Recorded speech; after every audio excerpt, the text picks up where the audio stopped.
What's good, everybody? Welcome back to another East of Stretford podcast.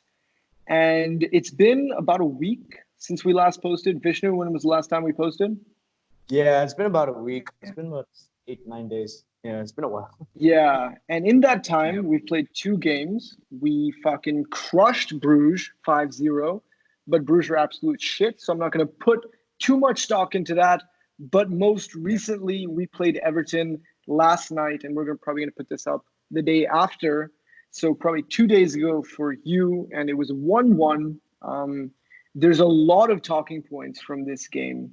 But before we get into those, what's up, boys? How are you doing? Vishnu, doing good? Good, man. Good. Busy week? Not really. I've just been slacking at work.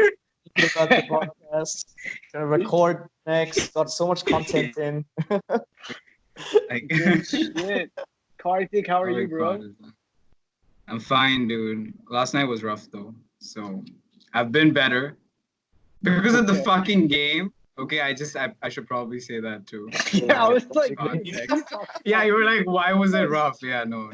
It was because of the game, guys. Otherwise, it was fine the night. Okay, you're good. All right, and everyone gives Vishnu's mom a shout out. It was her birthday last night. Yeah. Happy birthday, Mom. Happy birthday. You want to hear what Arman said earlier? Wishing her this way. Yeah, dude, I was telling Vishnu, like, he should have told his mom to F off. He needed to watch the game. She's had 50 birthdays. Everton is more important. Oh, fuck.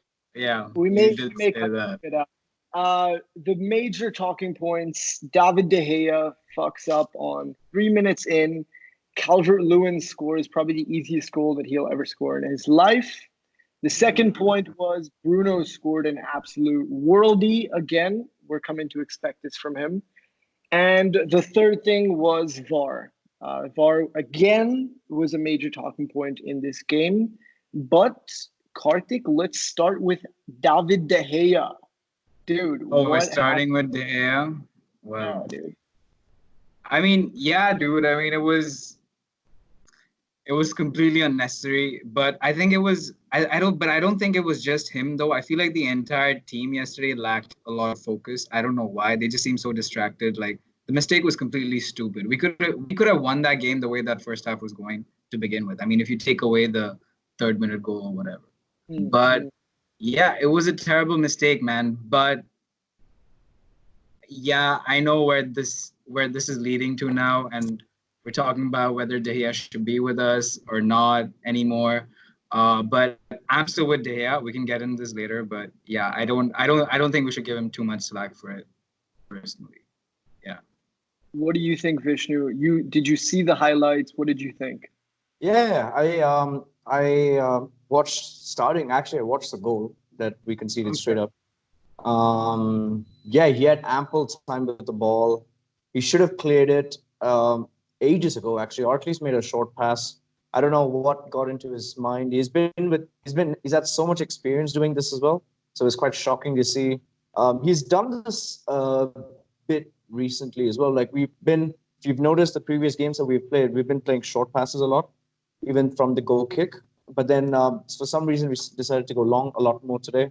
Don't know. It completely disheartens you as a Man United fan because you see a guy who's been with the club for more than 10 years do something silly like this, and it cost us 2 points there. But I do have to say that, like, right out of that, 2 minutes later, he made a world-class save, which we've seen David De Gea do time and again.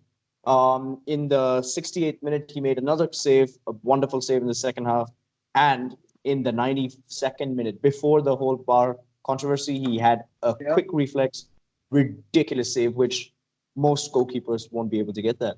The talking points is obviously like it does hurt that he has messed up in this game, but his body language didn't really slow him down after that. He was still like upbeat for it. He was still playing well. He was playing his heart out.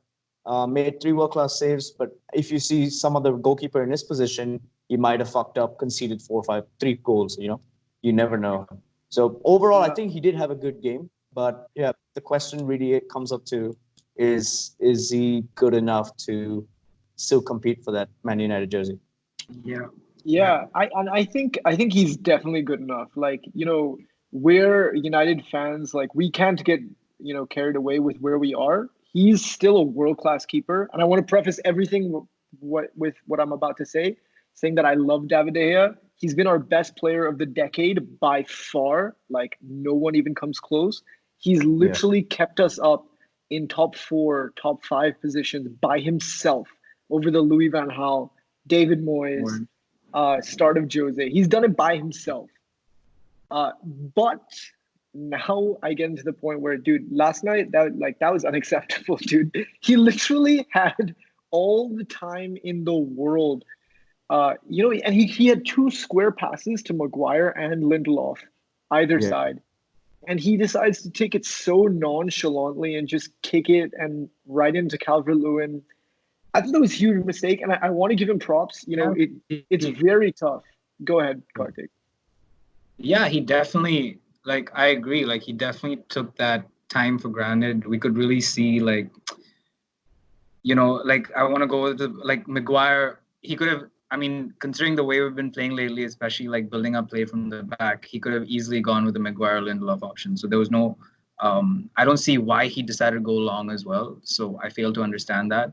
So, yeah, he definitely fucked up there, like, no doubt. Yeah, and I So, think yeah. major props to him for coming back and making really good saves right after that, because that's tough. That'll play on your mind all game. But United were playing shaky all game, I feel, because of that. Like we were like trying to get back in the game so quickly because of it. And it really messed up this game. Like you said, Vishnu, I think it cost us 2 points. But like I'm about to go on, the bigger talking point is we have Sergio Romero, who has made one mistake. He did make his mistake very recently too against Bruges in his entire time at United. And we also have Dean Henderson, who's on loan, who's 22 years old at Sheffield United. And I just think that Dean Henderson is a good option for the future. He's already in contention for the Euro starting spot over Pickford, who fucked up on Bruno's shot. It was an amazing shot, but he should have saved that. What do you guys think, Vishnu? Who do you like? Which way would you lean toward? Oh man, it's really tough to call this as well because just like the two of you, I'm also a massive fan of David De Gea. I think he's been through thick and thin with Man United, and he's been a part of that post-Ferguson era where we started fucking up a lot, where we started losing points a lot. So it's really hard for me to say this as well. But look at some statistics here. In this season alone, De Gea has played 28 games. If we're comparing it directly to Dean Henderson, he's played 26 games. David De Gea has had 7 clean sheets, while Dean has had 9. He's had 72 saves. Dean has had 66. The most catching point about this is he's conceded 30 goals, while Dean Henderson has conceded only 22, and 3 goals that were due to his personal error, while Henderson had only 1 of those. And if you carefully look at this as well, like when we're talking about the mistake that happened yesterday, we talk about the long balls that they play. Accurately, in this season, David De Gea has had only 64 of those, whilst Dean Henderson tripled that. He's had 181 accurate long balls. So maybe it is the mentality of the defense as well going ahead, but statistics don't lie. So this season, no doubt, Dean Henderson's done great. He's actually done really well for Sheffield. But can he emulate this in the long run? I'm not sure, because I remember that like when De Gea started as well, he was a very nervy, I think 19-year-old skinny kid who made a lot of errors in the goal. When he started off, I was like, my God, this guy is like a genius when it comes to saves and his reflexes. But at the same time, he's lacking a lot of experience in the main stage. It took him about 2-3 years to get in there and then like become the world-class striker world-class goalkeeper that he was. But Dean Henderson's already got that experience. Am I correct to say that this is his first season? His Premier League season? In the Premier League, yeah. Yeah. So he's done a great job in his first year as well. I would I don't know, guys. I would honestly I would definitely look at Dean Henderson as a critical option. I'm not sure. I think maybe we'll have to have a go. I don't know how Ole is going to decide this either. Is he just going to? But I see Dean Henderson being part of the Man United plans next year. Not so sure about David De Gea. Hardik, what do you think? Yeah, dude, it's definitely not easy. But yeah, dude, I mean, Vishnu again has all the damn stats, so that actually also put it in some perspective for me as well. I mean, yeah, Dean Henderson has done fantastic, no doubt. And I do think, yes, bringing him back to United is not a bad idea at all. But at the same time, I don't think De Gea needs to leave. I mean, see, at the worst, having Dean Henderson as even as a second goalkeeper, or even if we play both goalkeepers on a consistent rotational basis, not just like Premier League and you save the other goalkeeper for Europa, but like constantly rotate them in all games. So having two world-class goalkeepers, I don't think is such a bad option. I can see Romero going, which I don't mind. I mean, yes, Romero has been fantastic for us, but at the same time, he has not played as many competitive games as compared to David De Gea. I mean, extremely competitive games, like against bigger teams, against top tier teams. So yeah, I think Henderson coming in is not a bad idea at all, but I don't think we should. De Gea definitely shouldn't. I think we should give him at least another season with us, because we saw the world class saves that he made against Everton as well, right after that you know, terrible error. So that he still got it in him. It's just he needs to be a little bit more focused. And I think the entire team, which we saw yesterday too, they were kind of all over the place, like making silly mistakes, giving possession away way too easily. And I think, things that when we played against Bruges, for instance, like it for me, like that was one of the most perfect games we played. I agree, Bruges was not a good team, but we did not make any errors that game to begin with. And I think in every part of the field, we were pretty spot on. So yeah, I just think it was just a matter of distraction, I feel. And yeah, this has been happening consistently throughout the season. I think that's also why we have been struggling so much with, winning games consistently as well. So I think it's just mentality, and I think we're slowly getting there overall. So I don't think it's something to really be worried about. So yeah. Yeah. I mean, fair enough. But see, my thinking is David Gea is still a world-class goalkeeper, like legitimately a world-class goalkeeper. But there are a lot of teams that still need goalkeepers. Real Madrid, Thibaut Courtois sucks. Like he actually sucks dick. Bayern Munich. Sorry, go ahead. No, I was just saying, like, Courtois has been having a better season though. Like, I watched the El Clasico as well last night, and he's been much better. I mean, last season he was absolute shit. So yeah, you never know with the guy, but yeah, fair. Go on. Sorry. Yeah, fair enough. Fair enough. Bayern Munich, Neuer's gonna retire at some point. PSG, Keylor Navas, he's amazing, but he's old. So these are three big teams that could use a goalkeeper, a world-class goalkeeper, and they would be willing to invest. And I feel like, okay, maybe next year is not the perfect year, but you could still get 40 to 45 million for De Gea. He's a fucking world-class goalkeeper. You bring in Dean Henderson, who's a 22-year-old, he will be 23, and you have someone for the next 10 to 15 years. He's not better than De Gea. I don't even think it's, possible to say he's even close. But, you have someone for the next 10 years. I like the idea of bringing him in as a sub to De Gea. But the issue is that if he does overtake De Gea and take that first spot from him, De Gea's value will just plummet and we'll get nothing for him. And I think That's for fair. right now, I didn't think of it from that point. But yeah. We will still get good value for him. I don't think Dean Henderson is such a big drop off that 45 million, because we're bringing him in for free. We could use that 40 million elsewhere. We could use it for a center mid. We could use it to bring in Jadon Sancho.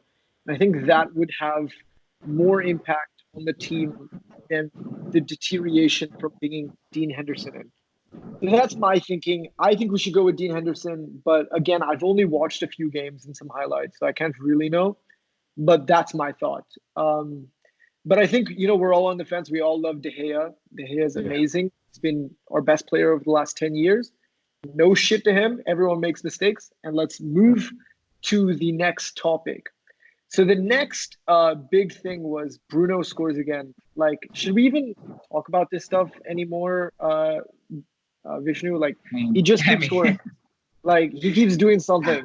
Yeah. Like, I'm he's running out amazing. of He's better than. superlatives, man. I'm running out of superlatives to like destroy talk about Bruno Fernandes. He's just surprising me more and more every day.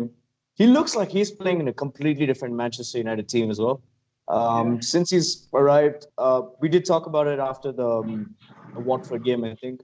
After that, he's done 2 more great performances. He's won 5 out of 5 man of the match awards now, which is ridiculous. This guy is just on another planet. Oh, did he win the man of the match game last night? No, I think Maguire won it yesterday. Yeah, I think Maguire won it. Yeah. Oh, okay. I think so. But yeah, fair enough. Whatever. Yeah, 4 out of 5. Oh, I think this is his first goal for Man United from an open play as well. What a strike it was. I saw like as soon as when I was watching that, when he had the ball, it didn't look like he was going to score. Like I thought he was going to drill it in a little bit more as well. He's going to go 2 more, take a little turn, and then take a shot. But this guy like surprised me completely. I didn't think he would take a shot, and it went through, slipped through. I think it was a very low shot, low effort as well, which is why Pickford couldn't save that. His hands were a bit like higher than where the ball went. But this guy's been ridiculous, man. He's at 100% dribbles yesterday, 18 final thirds passes completed, the most in the game, 5 tackles won, 7 ball recoveries, 6 shots, and a goal. This guy's on another level right now. And dude, I think that 7 tackles won is the most impressive stat. Like, I think that was the game high as well. That's ridiculous, dude. 7 tackles is a fuck ton. He's doing everything. Yeah. Yeah. He looks like he looks like the complete midfielder package. He does everything. He's running back. You see his like intent as well. He just wants to get the ball. He wants to score all the time. Ole was also saying that the other day when he played 85, I think it was Bruges when he came out after 85 minutes or something. Ole was like, "Yo, it's really cold. Why don't you go inside and warm up?" And Bruno was like, "Nah, fuck that. I'm gonna sit in the stands and watch the game. I want to see the end. So it really shows that he's quite interested. He loves the sport of football. He loves to be part of the team. He's in everything. He's taking control, which is amazing to see. Mesmerizes me, man. Every single time he has this guy with the ball is just pure joy to watch. Yeah. Karthik, what do you think? Yeah, he's exactly what we needed, man. Is there anything more to say? Like Vishnu's probably said it all. But yeah, I mean, you see it in him, dude. Like you see that despite all the hype, like remember when we got Sanchez in and the hype that was around Alexis, especially and I feel like that got to his head a lot. Like, you could see like that affected him a lot. Like he felt the pressure of being a United player and like what he needs to live up to. But Bruno doesn't seem like changed at all by the fact that I think that's what's so great about it. Like he just wants to play football. He wants to play good football. He wants to win games. And I think that's exactly the kind of mentality we need, and so I think he's starting to do put that into he's starting a culture within United, like amongst the players and stuff, which is evident. I can see that. Like even yesterday when De Gea made that mistake, and I was really impressed with what Love did. Can you guys hear me? Yeah, I hear you, bro. But you're frozen. You're back. Yeah. So we heard you up to. I was very impressed with what Lindelof did. Yeah. Yeah. So when De Gea made that mistake, right? Lindelof was the first one. Like he was like there was not a moment where they were like, "Oh fuck, what the fuck did you do?" There was no one, there was not a negative reaction. Like the reaction after that was just completely positive. And I don't think this the United team last year would have had the same reaction if the same thing had happened. So I think that was, it's showing like in little ways. I mean, I can see the positives in this. Not a great game, but yeah, I mean, it's it's positive. Yeah. I think I don't want to push too much on this because you guys covered it very well. Bruno is Yeah. just an instant impact to the team. My biggest thing was that 7 tackles is so impressive. Yeah. He's not like a 10, he's not an 8, he's not a 6. Like you don't like Pogba. I love Pogba. I still love him so much. But you have to put him in one perfect position or else he cannot play well apparently. But this guy, dude, you could put him as a deep lying midfielder or an attacking midfielder, or I bet even on the wing, and he would be productive for you.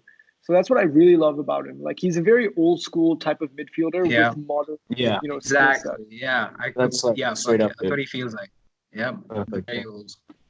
So yeah, let's move on to the last talking point of the day. It's what a lot of people are calling Varchester United. I'm I totally fucking okay with love that. it, dude. Yeah, I Yeah. love it. I love how our last 3 episodes, the ending has Yeah. all been about AR. I mean, that just shows, man. Like, what the Yeah. fuck? Dude. Like, there was a little feeling of me when Calvert-Lewin scored, even though I didn't see anything. I didn't Yeah. see Sigurdsson on the Yeah. ground. But to give you guys some context, if you didn't watch the game, Sigurdsson was in front of De Gea when Calvert-Lewin took a shot. He was in an offside position. He moved his feet. The ball would have hit his feet. He moved his feet, and the ball ended up going in. So they called that for offside for interfering in play. But like I was saying, I didn't see that at all. And I was just like, a little part of me was like, dude, VAR's gonna call this off. Like, for some reason, I just felt it. Like, it Something's didn't gonna seem happen. real. Yeah. Karthik, was that like a correct decision? Was it bullshit? Was it actually Varchester United? Yeah, I mean, it was a correct decision from what I think, and the reason I say this is because if Sigurdsson had not moved his feet, the ball would have hit his feet, right? Yeah. And that would have been automatically ruled as offside, right? So him moving the feet means that he was still in play. Like, I agree that it wasn't like completely obstructing De Gea's vision or anything. Like, I feel like if Sigurdsson wasn't there at all, yes, the ball would have still gone in. But I just feel like because Sigurdsson was in play and him moving his feet had a lot to do with that decision. So yeah, I mean, I agree. I completely agree. Like, I think it was the right decision. Fuck yeah. Vishnu. But lucky again. Yeah. Yeah, Definitely lucky. We keep getting away with these as well. It's incredible how it works our way now. And fuck it, I'm gonna bask in all this glory. I'm gonna take it home Yeah. any other day. The Premier Yeah. League actually made a VAR statement. They made an official statement on this, and they said that the on-field decision was to award the goal, but the VAR advised the referee that Sigurdsson was in an offside position directly in the line of DDG, and made an obvious action that impacted De Gea's ability to make a save. I don't think De Gea would have saved that, to be honest. It was a deflected ball. He was moving. His body was away from the where the ball was heading towards. And so in a way, this statement kind of doesn't make sense to me because De Gea was nowhere close to saving that. But again, this is it's extremely fortunate that we got away with it. I do agree with the decision completely because you can't just lift your legs up and pretend that you were never there because you weren't. It's an offside ruled out. It's sad. It sucks that it is in the 92nd minute, I think, as well. Saved us from the blush. Holy shit. Yeah. In a week where Leicester lost, Tottenham lost as well, I think. Chelsea drew. So this seems to happen every time for us as well. When other teams, we really don't capitalize on those. But yeah, I'm okay with it. It's at least now we're on a 7-match unbeaten run, I think, which is still good statistics to have. Yeah, I do agree with it. It just sucks for honestly, I think it's a little bit of a gray area as well. But because imagine if you are a striker and you know that you are in an offside position, right? And the ball passed you. Say it wasn't like an attack in an attacking play. The ball was passed to you, and you're an offside. So you just walk away from the ball. But like the pass was intended to you, but you walk away from the ball. But you don't see them calling that offside. If Say if another player from the wing collects the ball and passes the ball and scores, you know, how does that work then? I think, I think that's a good point. But I do think that this is like a direct impact on the goal because the ball literally would not have gone into the net if he didn't move. It literally would not have gone in. That means he was a part of the play. And he did move. He made an action which resulted in the ball going into the net. So that's why I think it's offside as well. The same argument as Karthik. What the Premier League put out, it is a bit like strange, but you never know in the last in the millisecond of a ball moving so quickly. If De Gea lost sight of the ball, even for like a nanosecond, that can throw his balance off, right? And if his balance is off, that's why he may have been leaning to one side. Yeah. So I do feel shit for Everton because they deserve the win. Like the second half was all Everton. They were putting so many corners in. Like I was scared every single time. But Maguire was a king. That's why he won man of the match because he kept hitting the ball out. He won almost every header, I think, dude. Yeah, dude. Yeah. Everything it was that insane. came, he won. Yeah. So Luke Shaw deserves a bit of credit as well. I think he had a good game as well. He was defending, clearing the lines really well. He was stopping those abrupt through balls that Everton was trying to play. Yeah, shout out to Luke Shaw as well, man. He's been doing pretty well, to be honest. Like now that I think about it, like if Lucas could just lose some weight, god damn, dude. It's the way he's made, man. Nah, dude. Nobody's. I don't know. Dude, when he's moving like this, jiggles. Shit. No professional footballer have jiggles when they move. It doesn't make sense. Shit, okay. Okay. Anyway, fat shame Luke Shaw on our podcast. As well, like Matic had a great shot as well, didn't he? He had a good first. Two shots. He had two great shots. That ball that he, I think, hit the crossbar, like or the woodworks. Like it was, there was no way he was stopping that. Yeah. Yeah, I don't know. I think Everton completely deserved that. But, towards the end, like the last 15 minutes, I was just like, if we can get a draw here, I'm happy. Yeah. Because Chelsea's going to drop more points. Tottenham are completely fucked, and we're playing them. So hopefully we can get another win there. But we do have a tough few fixtures coming up with, like you said, Man City and Tottenham. So it's going to be a tight one. But I think that's a good place to end up. You boys want to add anything before we close? We're doing a short one today. I mean, just Derby. Rooney's coming. Rooney's back. Baza. He's back finally. But he's already been back as part of another team. Dude. Yeah, I know, but it's nice every time he comes back, man. Is it? Like, it is, man. You're just fuck him. Fuck this shit. Fuck him, dude. Also, like, I want to add something as well. If anyone's like still watching it till this point of time, just we'll put Armand's like address down below. Go, feel free to leave him some gifts or like whatever you want to do with him because it's been a real pain in the ass to deal with the last week. How about the pain in the ass? All I'm saying is Rooney was fat as shit for the last 5 years of his career, dude. You have fat shamed two players on this podcast. Fuck, we're definitely people are definitely not gonna. YouTube is definitely not pushing this now. It's like, dude, I know we're not monetizing this shit, but if we are, we'll definitely be demonetized, boys. Yeah, dude. I don't know. If you're an athlete, you can't have jiggles, and that's my last point. All right. I think you guys have anything else? Whoa. Okay. Yeah, dude. It's like that's not entirely true. You seen boxing nowadays, baby? Okay, dude. That's a different sport. That's a different sport. Okay. This is a different sport. That's a power sport. This is like we're going off topic. No more fat shaming from me. Thank you everybody for tuning into the podcast. We'll be back very, very soon with another episode. So make sure to stay tuned. Look at us on Instagram. Vishnu's been putting in a shit ton of work to make sure that shit is coming out good. So check us out there. We have good content on Facebook as well. Subscribe to us on YouTube. Put that notification button or whatever it is on. And stay tuned. See you guys later. Bye.